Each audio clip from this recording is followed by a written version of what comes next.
la tercera, el libro de la inteligencia emocional de Daniel Goleman. Vámonos a darle. ¿Hoy qué día es? Hoy es sábado 6 de septiembre. Me perdí. Vamos a darle. Vamos a darle. ¿Dónde era? Aquí sí. Aquí nos quedamos. Nos quedamos en la página 32. Y ahí vamos.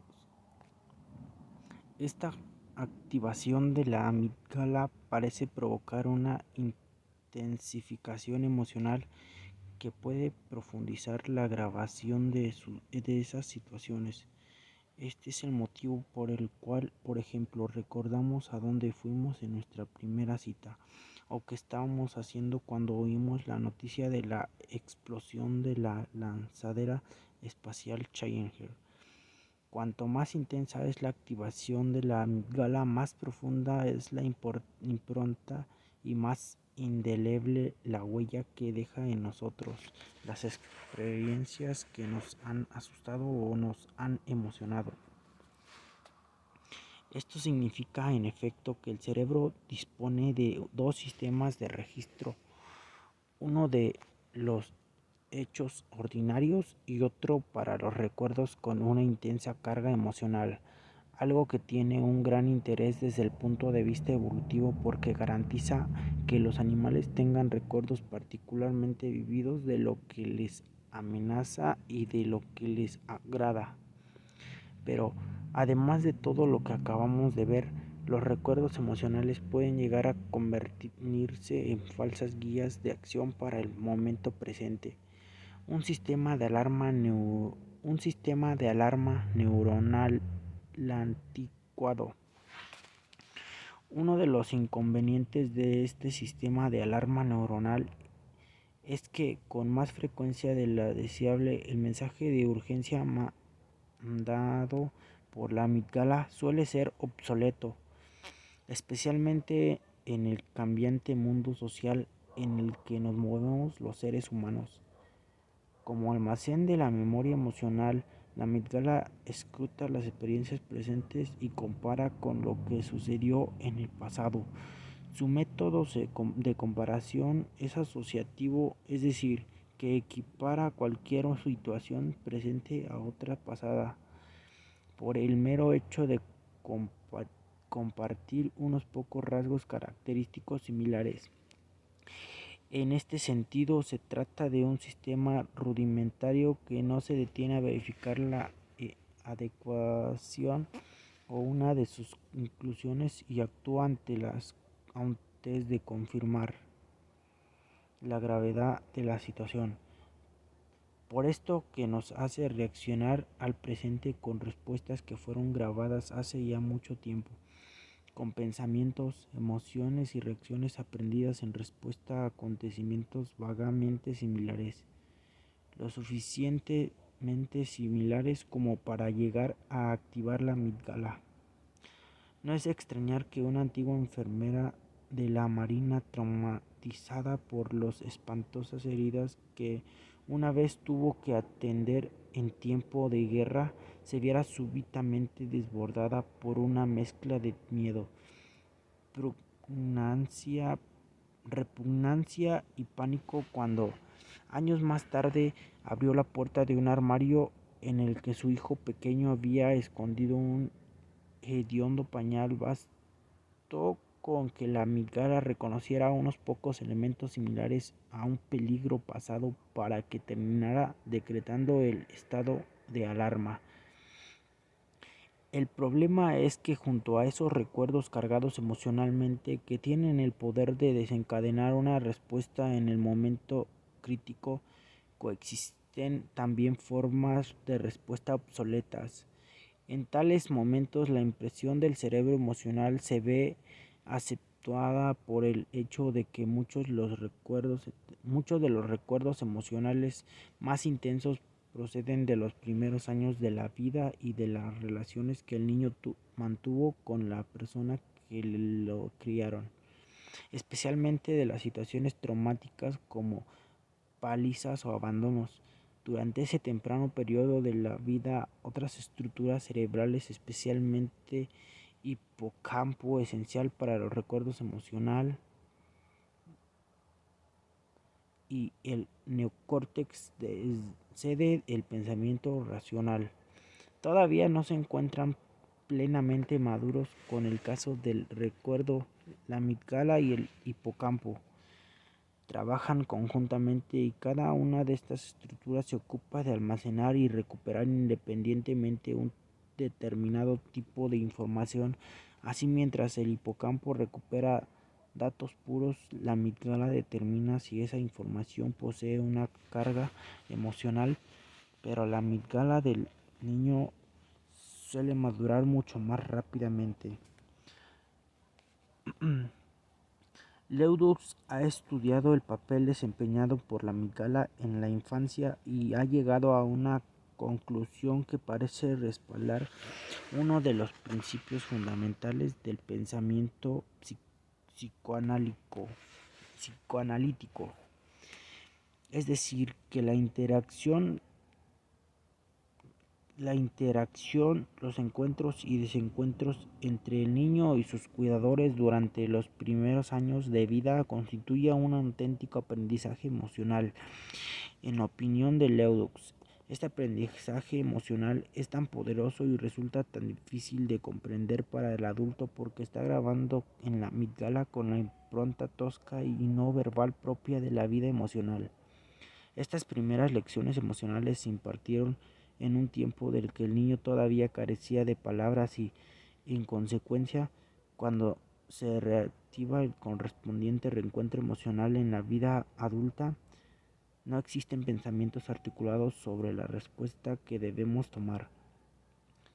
El tipo de explicación desconcierto ante nuestros propios estallidos emocionales es que suelen datar de un periodo tan temprano que las cosas se nos desconcertaban y ni siquiera disponíamos de palabras para comprender lo que sucedía. Nuestros sentimientos tal vez sean coáticos, pero las palabras con las que nos referimos a esos recuerdos no lo son.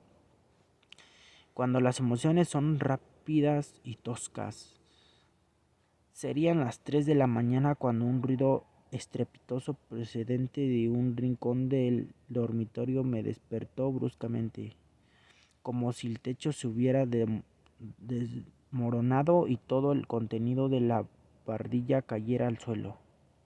Inmediatamente salté de la cama y salí de la habitación, pero después de mirar cuidadosamente descubrí que lo único que se había caído era la pila de cajas que mi esposa había montado en la esquina el día anterior para ordenar el armario.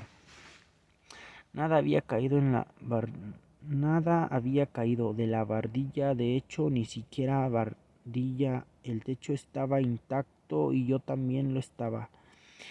Ese salto de la cama medio dormido que realmente podría haberme salvado la vida en el caso de que el techo ciertamente se hubiera desplomado,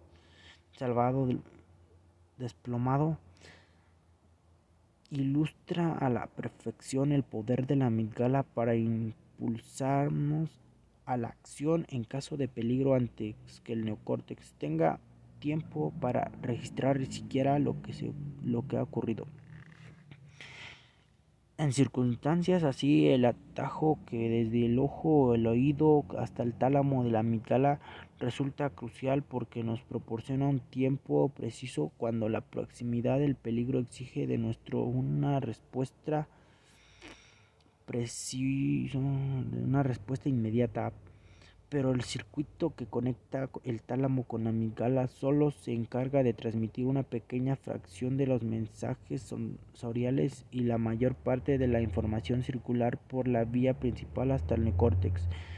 Por esto, lo que la amígdala registra a través de esta vía rápida es, en el mejor de los casos, una señal muy tosca, la estrictamente necesaria para activar la señal de alarma, Como dice Leudux, basta con saber que algo puede resultar peligroso. Esa vía directa supone un ahorro valiosísimo en términos de tiempo cerebral, que recordémoslo, se mide en milimésimas de segundo. La amígdala de una rata, por ejemplo, puede responder a una determinada percepción en apenas 12 milisegundos, mientras que el camino que conduce desde el tálamo hasta la neocórtex y la amígdala requiere el doble de tiempo. En los seres humanos todavía no se han llevado a cabo esta meditación, pero en cualquiera de los casos, la proporción existe ambas vías sería aproximadamente la misma.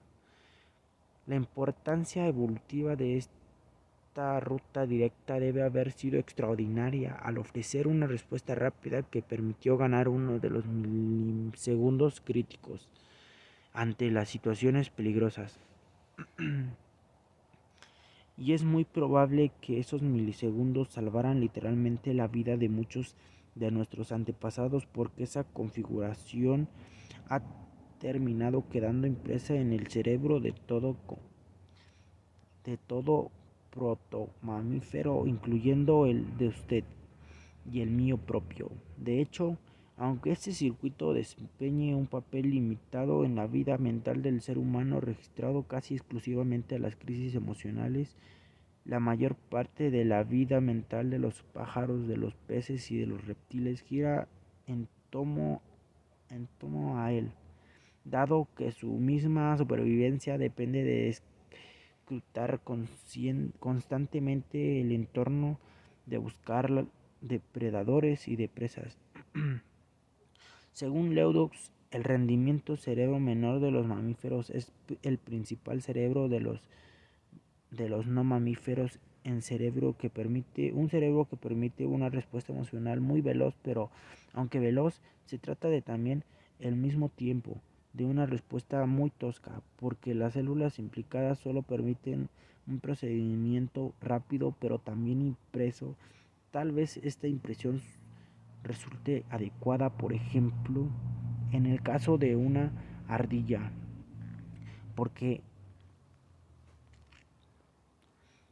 en tal situación se halla al servicio de la supervivencia y le permite escapar ante el menor asomo del peligro o corre detrás de cualquier indicio de algo comestible. Pero en la vida emocional del ser humano esa vejidad puede llegar a tener consecuencias desastrosas para nuestras relaciones, porque aplica, figurativamente hablando, que podemos escapar o lanzarnos irracionalmente sobre alguna persona o sobre alguna cosa. Consideremos en este sentido, por ejemplo, el caso de en el caso de aquella camarera que derramó una bandeja con 6 platos en cuanto vislumbró la figura de una mujer con una enorme cabellera pelirroja y rizada, exactamente igual que la mujer porque la que le había abandonado su ex marido. Estas rudimentarias confusiones emocionales basadas en sentir antes que en el pensar son calificadas por Leudux como emociones precognitivas, reacciones basadas en impulsos neuronales fragmentarios en bits de información sensorial que no han terminado de organizarse para configurar un objeto reconocible. Se trata de una forma elemental de información sensorial, una especie de adivina la canción neuronal. Ese juego que consiste en adivinar el nombre de una melodía tras haber escuchado tan solo unas pocas notas, de instruir una percepción global apenas percibidos unos pocos rasgos. De este modo, cuando la amígdala experimenta una determinada pauta sensorial, cuando algo urge, no busca un modo alguno confirmar esa percepción, sino que simplemente atrae una conclusión apresurada y dispara una respuesta. No deberíamos de sorprendernos de que el lado oscuro de nuestras emociones más intensas nos resulte incomprensible, especialmente en el caso de los más especialmente en el caso de los que estemos atrapados en ellas. La amígdala puede reaccionar a un arrebato de rabia o de miedo antes de que el córtex sepa lo que está ocurriendo, porque la emoción se pone en marcha ante el pensamiento de un modo completamente independiente de él. El gestor de las emociones. El día que Jessica, la hija de 6 años de una amiga, pasó su primer noche en casa de una compañera, mi amiga se hallaba tan nerviosa como ella. Durante todo día había tratado de que Jessica no dijera cuanto a su ansiedad, pero cuando estaba a punto de acostarse sonó el timbre del teléfono y mi amiga soltó de inmediato el cepillo de dientes y corrió hacia el teléfono con el corazón en un puño, mientras que su mente desafilaba todo tipo de imágenes de Jessica en peligro. Jessica, dijo a mi amiga descolgando bruscamente el teléfono, y entonces escuchó la voz de una mujer disculpándose por haberse equivocado de número.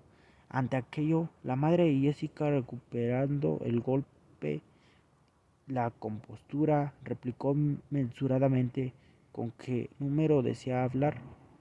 El hecho es que, mientras la amígdala preparaba una reacción ansiosa o impulsiva, otra parte del cerebro emocional se encargaba de elaborar una respuesta más adecuada.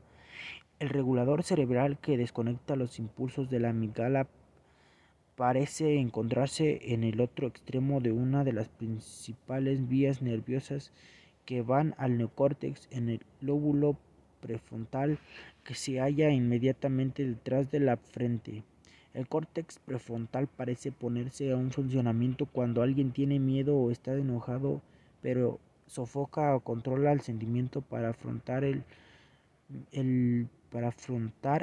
de un modo más eficaz la situación presente, o cuando una evaluación posterior exige una respuesta completamente diferente, como ocurrió en el caso de mi amiga.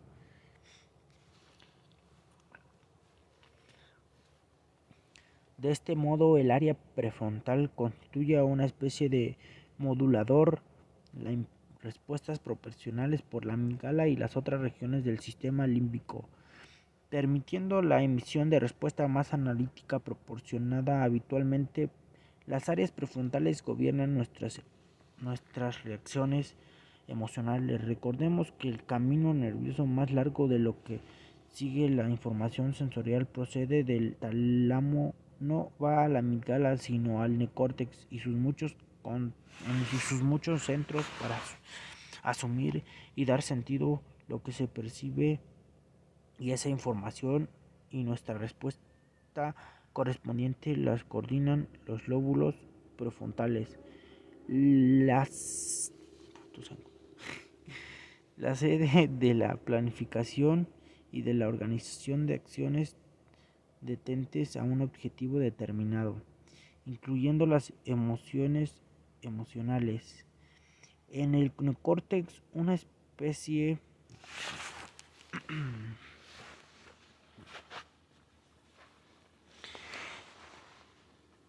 ahora sí, ¿dónde vamos? En el neocórtex, ¿dónde vamos?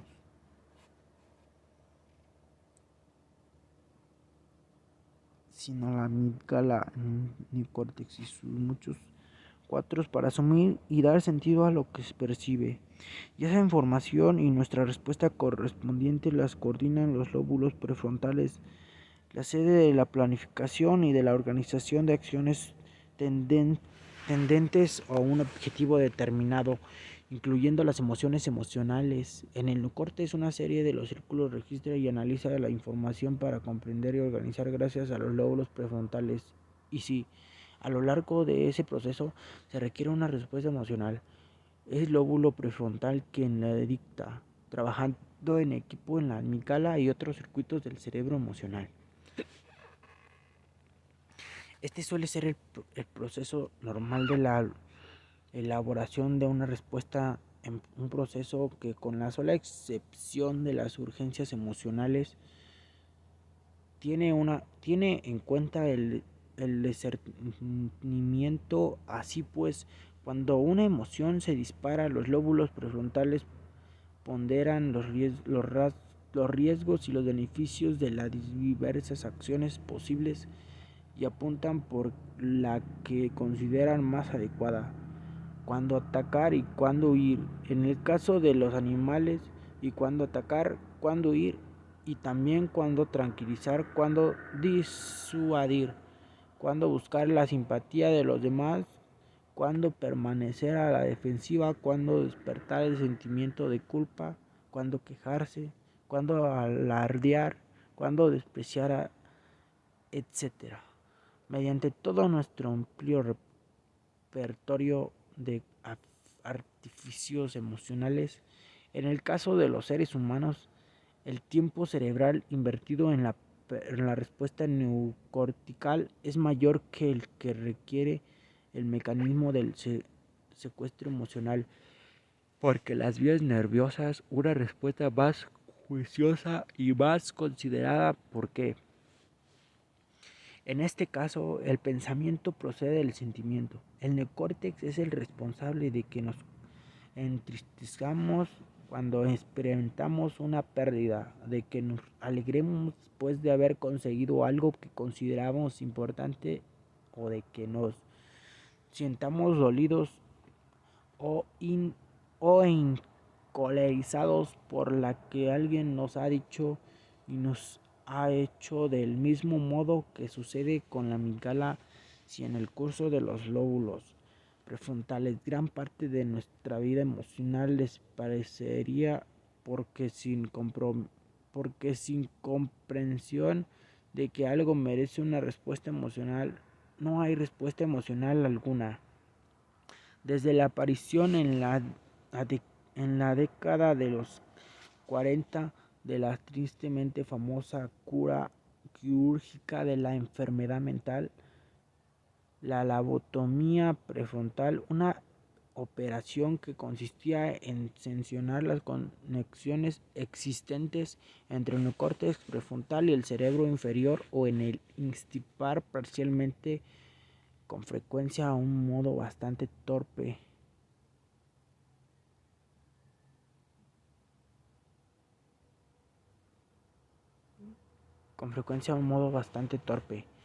Una parte de los lóbulos prefrontales. Los neurólogos han sospechado que estos desempeñan un importante papel en la vida emocional. En aquella época anterior de la aparición de una medicación eficaz para el tratamiento de la enfermedad mental, la lobotomía era aclamada como el tratamiento para resolver los problemas mentales más graves. Corta los vínculos entre los lóbulos prefrontales y el resto del cerebro, y liberarás al paciente de su trastorno. Sin embargo, la eliminación de conexiones nerviosas clave termina también, por desgracia, liberando el paciente de su emocional, porque se había distraído su circuito maestro. El secuestro emocional parece implicar dos dinámicas distintas: la activación de la amígdala y el fracaso en activar los procesos neocorticales que suelen mantener equilibradas nuestras respuestas emocionales. En esos momentos, la mente emocional se ve desbordada por la mente emocional, y lo mismo ocurre en la función del córtex prefrontal como un gesto eficaz de las emociones, sopesando las reacciones antes de actuar y amortiguando las señales de activación enviadas por la amígdala y otros centros límbicos, como un padre que impide que su hijo se comporte arrebatando todo lo que quiere y les enseña a pedirlo o a esperar. El interruptor que apaga la emoción perturbadora parece hallarse en el lóbulo prefrontal izquierdo. Los neurofisiólogos que han fisiólogos, los neurofisiólogos,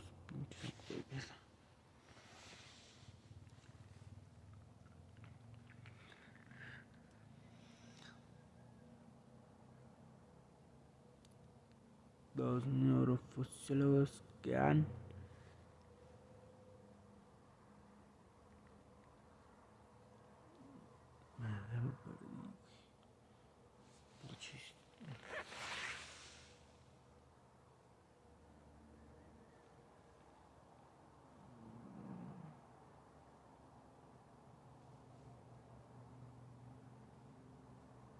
vamos a darle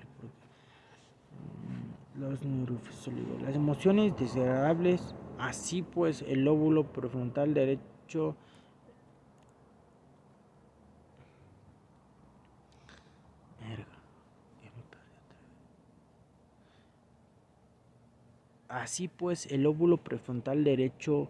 en la C de sentimientos negativos como el miedo y la agresividad, mientras que el lóbulo prefrontal izquierdo los tiene a raya, muy probablemente inhibiendo el lóbulo derecho.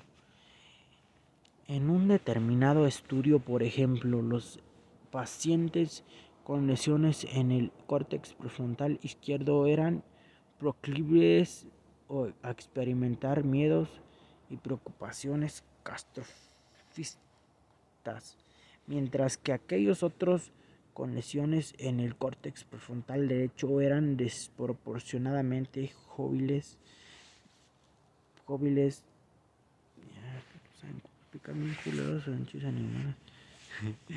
bromeaban continuamente durante las pruebas neurológicas y estaban tan despreocupados que no ponían el menor cuidado en lo que estaba haciendo. Este fue precisamente el caso de un marido feliz, un hombre al que se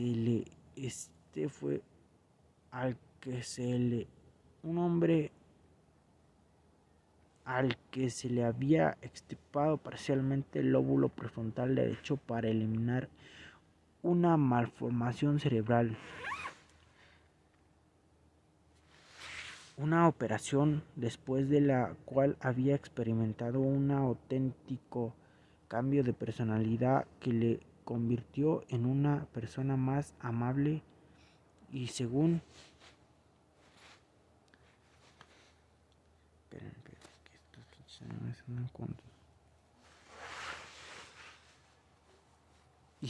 dijo la mar de contenta a su esposa, a los médicos, más efectiva.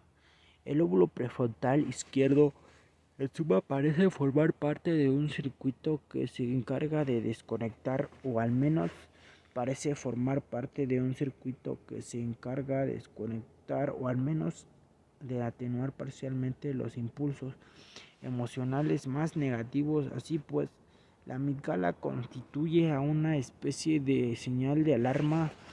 El lóbulo prefrontal izquierdo, por su parte, parece ser el interruptor que desconecta las emociones más perturbadoras, como así la amígdala propusiera y el lóbulo prefrontal dispusiera. De este modo, las conexiones nerviosas existentes entre el córtex prefrontal y el sistema límbico no solo resultan esenciales para llevar a cabo un ajuste fino de las emociones, sino que también lo son para ayudarnos a navegar a través de las decisiones vitales más importantes.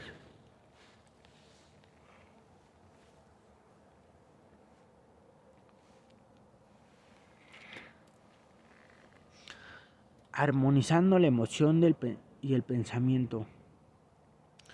Las conexiones existentes entre la amígdala y las estructuras límbicas relacionadas con ella y el neocórtex constituyen el centro de la gravedad de las luchas y de los tratados de cooperación existentes entre el corazón y la cabeza.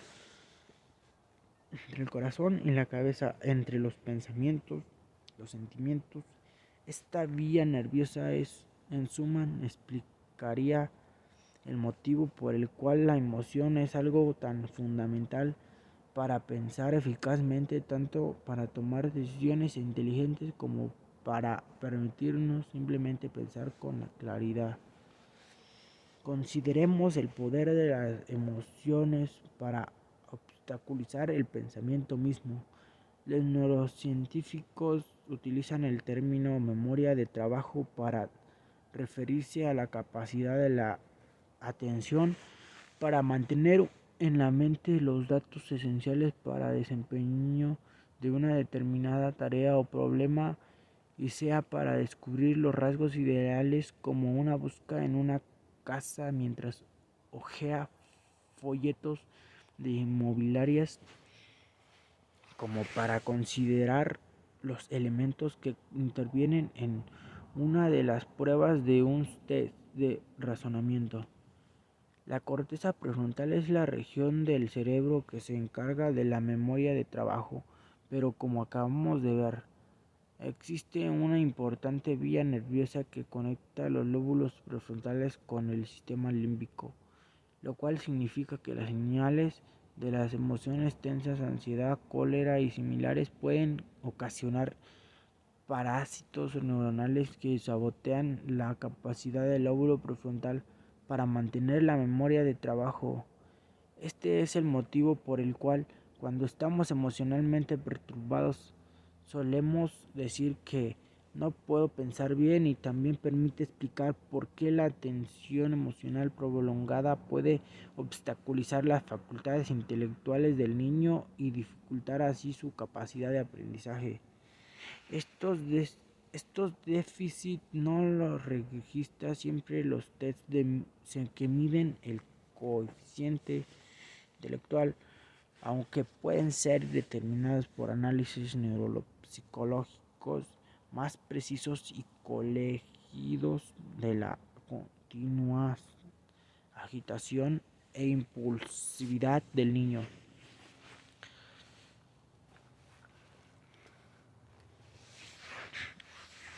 En estudio llevado a cabo un alumno de escuelas primarias que, a pesar de tener un coeficiente intelectual por encima de la media, mostraban un pobre rendimiento académico.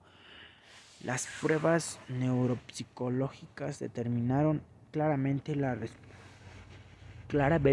presencia de un desequilibrio en el funcionamiento de la corteza frontal. Se trataba de niños impulsivos y ansiosos, a menudo desorganizados y problemáticos, que parecían tener un escaso control prefrontal sobre sus impulsos límbicos. Este tipo de niños presenta un elevado riesgo y problemas de fracaso escolar, alcoholismo y delincuencia, pero no tanto porque su potencial intelectual sea bajo, sino porque su control sobre su vida emocional se haya severamente registrado el cerebro emocional. El cerebro emocional, completamente separando de aquellas regiones del cerebro cuantificadas por las pruebas corrientes del coeficiente intelectual, controla igualmente la rabia y la compasión. Se trata de pruebas corrientes de coeficiente intelectual, controla igualmente la rabia y la comprensión. Se trata de circuitos emocionales que son esculpidos en la experiencia a lo largo de toda la infancia, y que no deberíamos dejar completamente en menos del azar. La infancia y que no deberíamos dejar completamente en manos del azar. También hay que tener en cuenta el papel que desempeñan las emociones hasta en las decisiones más racionales en su intento de comprensión de la vida mental. El doctor Antonio Damasio, un neurólogo en la Facultad de Medicina de la Universidad de Iowa, ha llevado a cabo un meticuloso estudio de los daños de la Universidad de Iowa. Ha llevado a cabo un meticuloso estudio de los daños que presentan aquellos pacientes que tienen lesionadas las conexiones existentes entre la amígdala y el lóbulo prefrontal. En tales pacientes, el proceso de toma de decisiones se encuentra muy deteriorado, aunque no presenten el menor menoscabo del coeficiente intelectual o de cualquier otro tipo de habilidades cognitivas, pero a pesar de que sus capacidades intelectuales permanezcan intactas, sus decisiones laborales y personales son desastrosas. Incluso pueden obsesionarse con algo tan nimio como conectar una cita.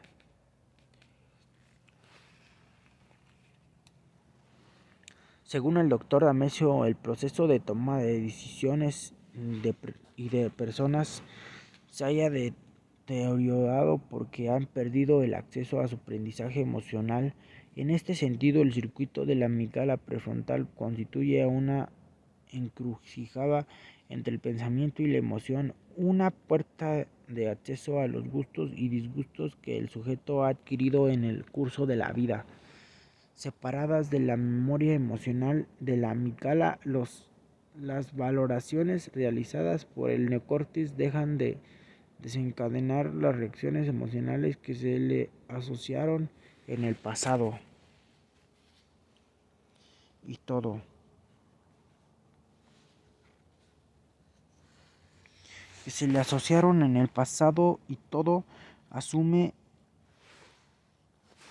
todo asume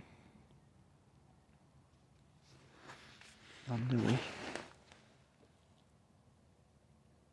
Y todo asume una gris neutralidad. En tal caso, cualquier estímulo, y ya se trate de un animal favorito, de una persona detestable, deja de despertar atracción o rechazo. Esos pacientes han olvidado todo aprendizaje emocional porque han perdido el acceso al lugar en el que se sienta la amígdala. Estas averiguaciones condujeron en el doctor Damasio y la conclusión contraintuitiva de que los sentimientos son indispensables para la toma racional de decisiones porque nos orientan en la dirección adecuada para sacar el mejor provecho de las posibilidades que nos ofrece la fría lógica. Mientras que el mundo suele presentarnos en un desbordante despliegue de posibilidades, ¿en qué debería invertir los ahorros de jubilación? ¿Con qué debería casarme? El aprendizaje emocional en la vida nos ayuda a eliminar ciertas opciones y destacar otras. Es así como Arui y el doctor Damasio, el cerebro emocional se haya implicado en el razonamiento como lo que está en el cerebro presente. Las emociones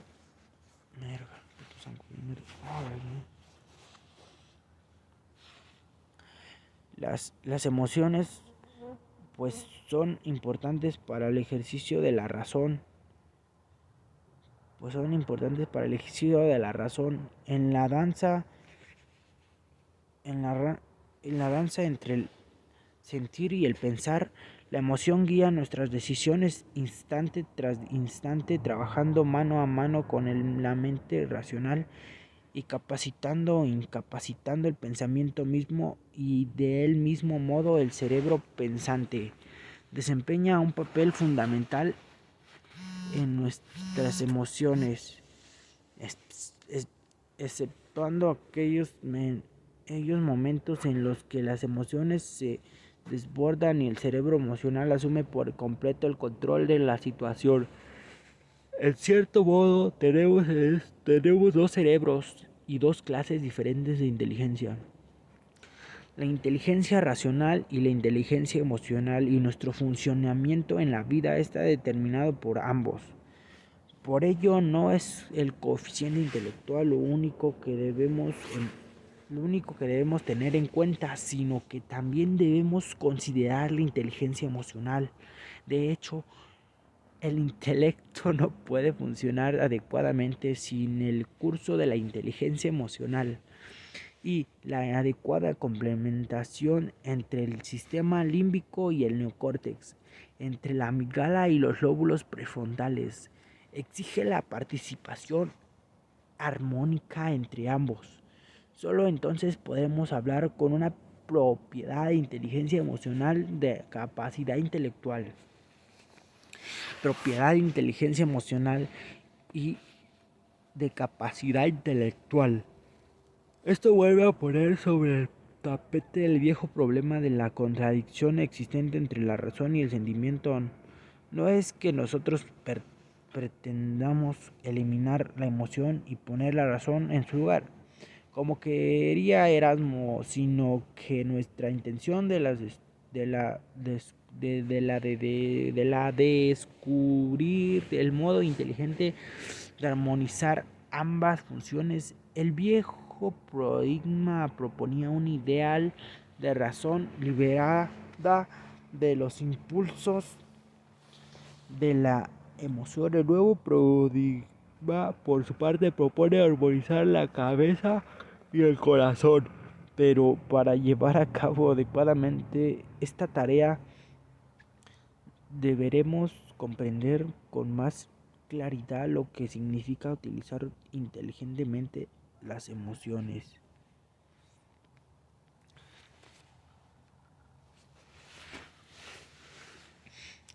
Parte 2. La naturaleza de la inteligencia emocional.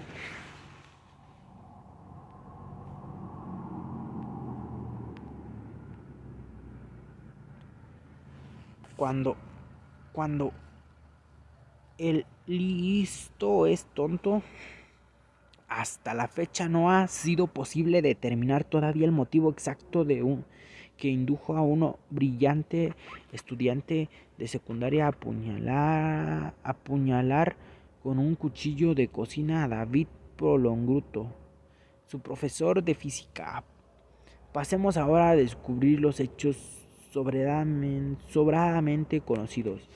Jason H., estudiante de segundo año del Instituto de Coral de Spring, Florida, indudable y con candidato a matrícula de honor, estaba obsesionado con la idea de ingresar en una prestigiosa facultad de medicina como la de Harvard, pero Prolongruto le había calificado con una nota que le obligaba a arrojar por la borda todos sus sueños. De modo que, provisto de un cuchillo de carnicero, se dirigió al laboratorio de física y, en el transcurso de una discusión con su profesor, no dudó en clavárselo a la altura de la clavícula antes de que pudiera reducirse por la fuerza. El juez declaró inocente a Jason porque, según reza la sentencia, confirmada por otra parte por un equipo de psicólogos y psiquiatras, durante el altercado se hallaba claramente sumido en un estado psicótico. El joven, por su parte, declaró que apenas tuvo conocimiento de la nota.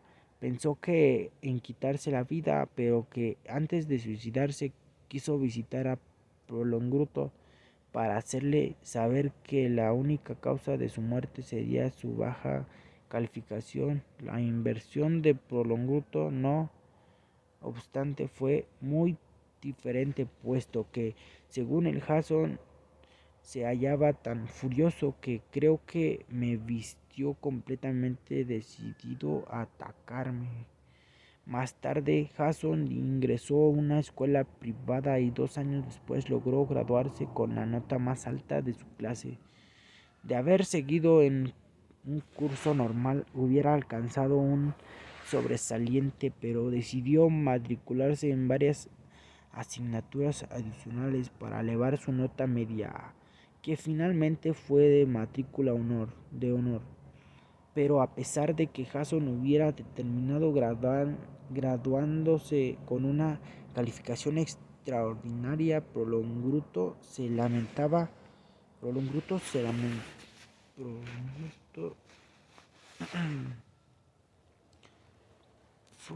¿dónde está?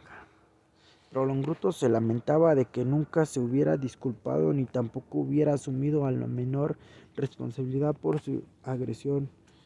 ¿Cómo puede una persona con un nivel de inteligencia tan elevado llegar a mantener un acto tan estúpido? La respuesta necesariamente radica en que la inteligencia académica tiene poco que ver con la vida emocional. Hasta las personas más descollantes y con el coeficiente intelectual más elevado pueden ser permisos testimoniales de su vida y llegan a zozobrar en los collozos de las pasiones desenfrenadas y los impulsos ingobernables, a pesar de la consideración popular en que suelen recibir. Uno de los secretos a voces de la psicología es la relativa incapacidad de las calificaciones académicas del coeficiente intelectual o de puntuación alcanzada en el SAT, test de actitud académico, abreviatura de Scholastics Aptitude Test, el examen de aptitud escolar que realizan los estudiantes estadounidenses que acceden a la universidad para proceder el éxito de la vida. A decir la verdad, desde una perspectiva general, sí que parece existir un sentido amplio, cierta relación entre el coeficiente intelectual y las circunstancias por las que discurre nuestra vida.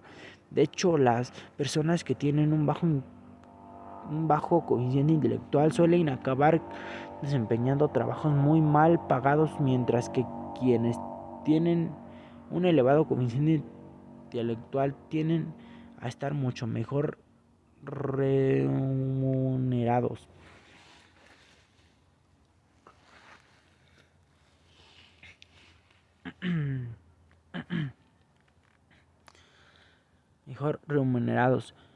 Pero esto ciertamente no siempre ocurre así.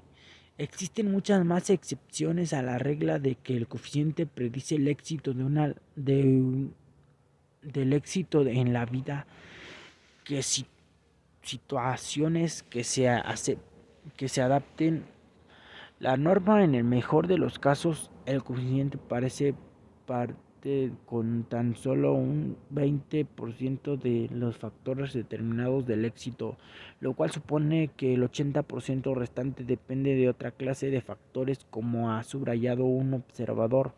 En la última instancia, la mayor parte de los elementos que determinan el logro de una mejor o peor posición social no tienen que ver que determinar el logro de una mejor o peor posición sensorial, no tienen que ver tanto con el coeficiente intelectual como con factores tales como la clase social o la suerte.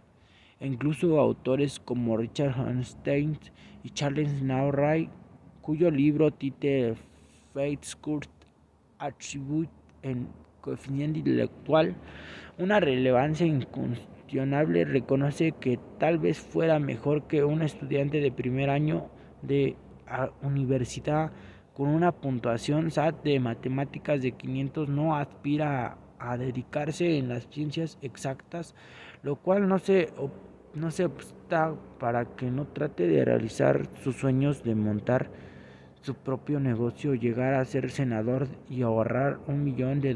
La relación existente entre la puntuación alcanzada en el SAT y del logro de nuestros objetivos vitales se ve frustrada por otras características. Mi principal interés está precisamente centrado en estas otras características a las que hemos dado a llamar inteligencia emocional, características como la capacidad de motivarnos o nosotros mismos de perseverar en el pequeño a pesar de las posibles frustraciones, de controlar los impulsos, a diferir las gratificaciones, de regular nuestros propios estados de ánimo, o evitar que la angustia de interfiera con nuestras facultades racionales y por último, pero no por ello menos importante, la capacidad de empatizar y confiar en los demás, a diferencia de lo que ocurre con el coeficiente, cuya investigación sobre centenares de miles de personas tiene casi un siglo de historias. La inteligencia emocional es un concepto muy reciente, de hecho, ni siquiera nos hallamos con condiciones de determinar una predicción el grado de variabilidad interpersonal de la inteligencia emocional. Lo que podemos hacer a la vista de los datos de que disponemos es avanzar en la inteligencia emocional. Puede resultar tan decisiva y en ocasiones incluso más que el coeficiente intelectual, y frente a quienes son de la opinión de que la experiencia ni la educación puede modificar sustancialmente. No manches, me tapa la pinche boca, la nariz. El resultado del cual trataré de demostrar en la quinta parte, que si nos tomamos la molestia de educarles, nuestros hijos pueden aprender a desarrollar las habilidades emocionales fundamentales. La inteligencia emocional y el destino. Recuerdo a un compañero de clase que había obtenido 5 puntuaciones de 800 en el SAT y otros tests de rendimiento académico que nos habían pagado antes de ingresar en el Amherst College, sepa la jeta como dice. Pero a pesar de sus extraordinarias facultades intelectuales, mi amigo tardó casi 10 años en graduarse porque pasaba la mayor parte del tiempo tumbado, se acostaba tarde, dormía hasta el mediodía y apenas si asistía a las clases. El coeficiente intelectual no basta para explicar los destinos tan indiferentes de personas que cuentan con perspectivas, educación y oportunidades similares.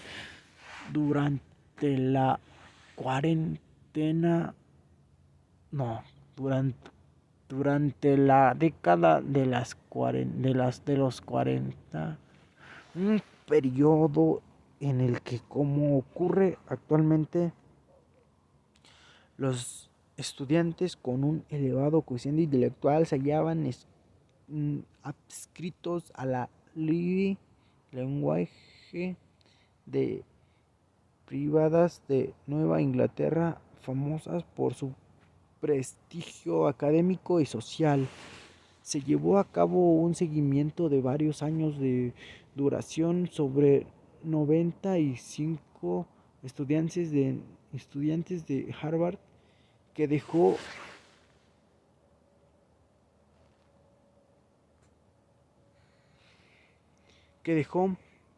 meridianamente claro que quienes habían obtenido las calificaciones universitarias más elevadas no habían alcanzado un éxito laboral en términos de salario, productividad o escalafón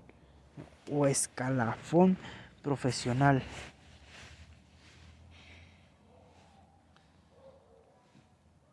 comparativamente superior a aquellos compañeros suyos que habían alcanzado una calificación inferior, y también resultó evidente que tampoco habían conseguido una cota superior de la felicidad en la vida ni más satisfacción en sus relaciones con los amigos, la familia o la pareja.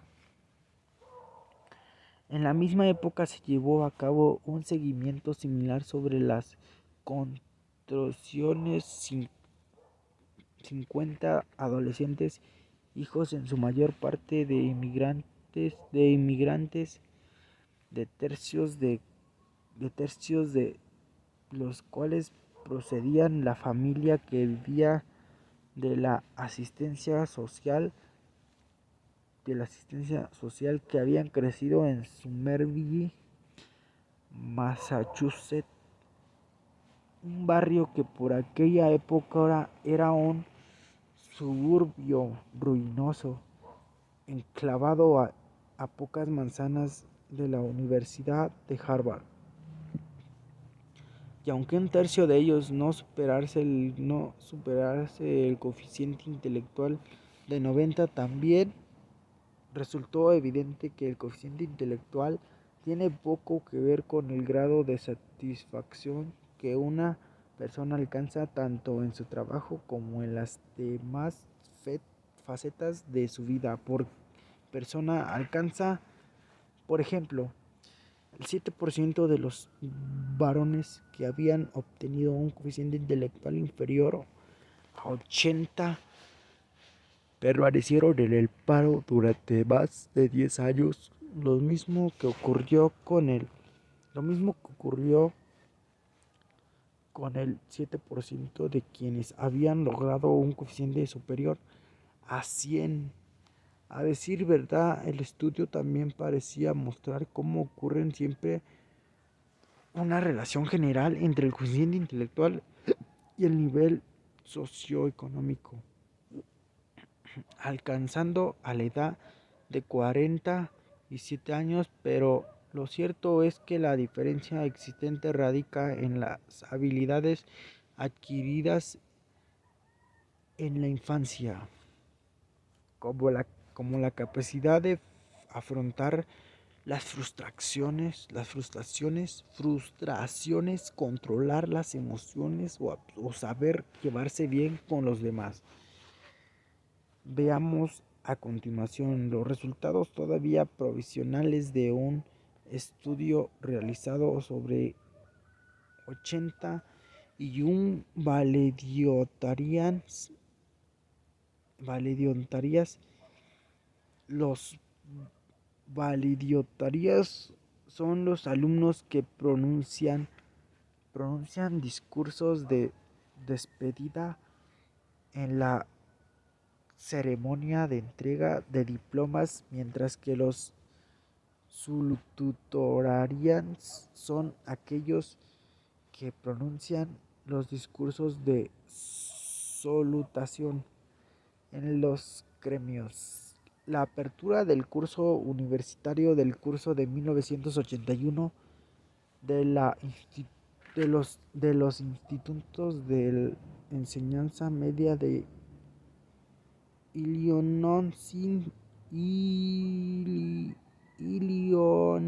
Illinois, pero a pesar de que siguieron teniendo éxito en la universidad y alcanzaron excelentes calificaciones, a la edad de 30 años no podía decirse que hubiera obtenido un éxito social comparativamente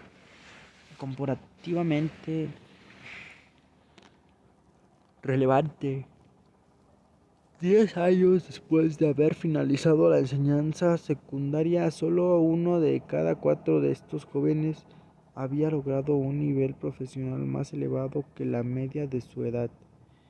Y a muchos de ellos, por cierto, les iba bastante peor.